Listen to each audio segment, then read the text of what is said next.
అందరికీ నమస్కారం. నా పేరు సిరా సురేష్, ఎంఆర్పిఎస్ రామచంద్రపురం నియోజకవర్గ కన్వీనర్, రామచంద్రపురం టీడీపీ పార్టీ నాయకులు. మొన్న జరిగినటువంటి వెల్ల ఇసుక దోపిడీ ఘటన అందరికీ తెలిసిన విషయమే. అయితే స్థానిక పిల్లి సుభాష్ చంద్రబోస్ తనయులు పిల్లి సూర్యప్రకాష్ గారు ఆ సంఘటన స్థలానికి వెళ్ళి సాక్ష్యాధారాలు లేనటువంటి నిరాధారమైన ఆరోపణలు చేసినటువంటి ఆ ఆరోపణలన్నింటినీ కూడా మేము టీడీపీ పార్టీ ఉమ్మడి పార్టీ కార్యకర్తలు అందరం కూడా ఖండిస్తున్నాం ఖచ్చితంగా. ఎందుకంటే గడిచిన 5 ఏళ్ళలో ఎంత దోపిడీ జరిగిందన్నప్పుడు ఈయన ఎక్కడున్నారనేది ఎవరికి తెలియని విషయం. అసలు ఈ 5 ఏళ్ళలో ఒక టెంపుల్లో దోపిడీ కానీ, ఏరియా హాస్పిటల్లో దోపిడీ కానీ ఎక్కడ జరిగినా కూడా ఈయన ఎక్కడ ఉన్నాడనేది తెలియదు. ఇవాళ ఉమ్మడి ప్రభుత్వం ఏర్పడి ఇంకా 90 రోజులు గడవక ముందే మీ దగ్గర వానమాలు నేర్చుకుని చేసినటువంటి కొంతమంది తప్పుదాల వల్ల మంత్రి గారికి చెడ్డ పేరు వచ్చేటట్లు చేయడానికి మీరు కుట్ర పడినారు. ఆ కుట్ర విఫలమైందని నేను ఖచ్చితంగా ఈ ప్రెస్ మీట్ సందర్భంగా నేను చెప్తున్నాను. ఈరోజు వాసంశెట్టి సుభాష్ గారు పేద బడుగు బలహీన వర్గాల ఆశాజ్యోతిగా తయారయ్యారంటే కేవలం ఆయనకు ఉన్నటువంటి హుందాతనం, వ్యక్తిత్వం. రాష్ట్రం మొత్తంలో ఎవరు కూడా ఎవరైనా నాకు ఆపదాని వస్తే ఆర్థికంగా ఇచ్చేటువంటి విధానం ఏ నాయకుడికి లేదు. ఒక్క వాసంశెట్టి సుభాష్ గారికి ఆ యొక్క హుందాతనం చెల్లుబాటు అవుతుంది ఖచ్చితంగా.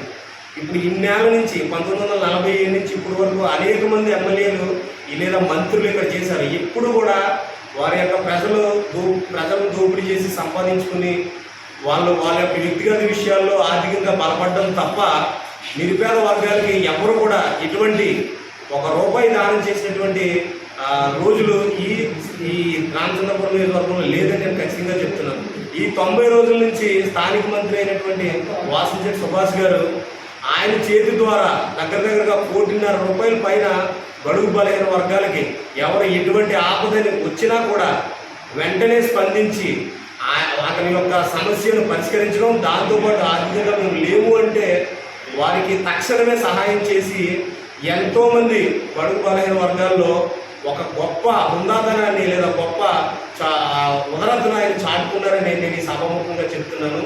నిన్న సాయంత్రం మంత్రి గారు ప్రెస్ మీట్ పెట్టి చెప్పారు, తప్పు ఎవరు చేసినా కూడా ఖచ్చితంగా చట్టరీత్యా చర్యలు ఉంటాయని ఖచ్చితంగా చెప్పారు. అలాగే మా కార్యకర్తలైన మీ నుంచి వచ్చి మా దాంట్లో చేరినటువంటి మా కార్యకర్తలు తప్పు చేసినా కూడా ఖచ్చితంగా శిక్షలు చట్ట ప్రకారం ఉంటాయని ఖచ్చితంగా చెప్పారు. ఆ రకంగానే ఎఫ్ఐఆర్ పడడం కానీ తన అనే భేదం లేదు. మంత్రివర్యులు గారికి అయితే ఖచ్చితంగా ఎటువంటి ఎంత పెద్ద ఉన్నతమైన కార్యకర్త అయినా లేదా నాయకుడైనా తప్పు చేస్తే ఖచ్చితంగా శిక్ష అనుభవించాల్సిందేనని ఘంటాపదంగా ఆయన నిన్న ప్రెస్ మీట్లో చెప్పుకున్నారు. అయినా కూడా మీరు నిరాధారమైన ఆరోపణలు చేస్తున్నారంటే దాంట్లో ఎటువంటి నిజం లేదని ఈ సందర్భంగా నేను తెలియజేస్తున్నాను. ఈరోజు ఈ 5 ఏళ్లలో ఈ 90 రోజుల్లో ఇక్కడ చేస్తున్నటువంటి కార్యక్రమాలను వారవలేక, మంత్రి గారికి వస్తున్నటువంటి మంచి పేరును వారవలేక కొంతమంది నాయకులు లేదా కార్యకర్తలు బురద జల్లే ప్రయత్నం చేస్తున్నారు. మేమందరం ఏకతాటి మీదకి వచ్చి ఆయన మీద జరిగినటువంటి బురదను మేము ఎట్టి పరిస్థితుల్లోనే జల్లమని నేను ఈ యొక్క ప్రెస్ మీట్ సందర్భంగా చెప్తున్నాను. ప్రతి ఒక్కరు కూడా గుర్తించాల్సిన విషయం ఈ సందర్భంగా నేను ఒకటే చెప్తున్నాను. నాయకులకి, కార్యకర్తలకి, ప్రతి ఒక్కరికి నేను చెప్పేది ఏంటంటే, ఒక నిస్వార్థమైన నాయకుడు, బడుగు బలహీన వర్గాల ఆశాజ్యోతి ఇవాళ రామచంద్రపురం నియోజకవర్గంలో కార్మిక శాఖ మంత్రిగా మనకు సుపరిచితం అయ్యారు. ఆయన చేసేటువంటి పనులకు మనం వన్ని తెచ్చే విధంగా ఉండాలి కానీ ఆయనకు మచ్చ తెచ్చే విధంగా ఉండకూడదని నేను ఈ సభాముఖంగా తెలియజేసుకుంటూ అందరికీ నమస్కారాలు. జై భీమ్, జై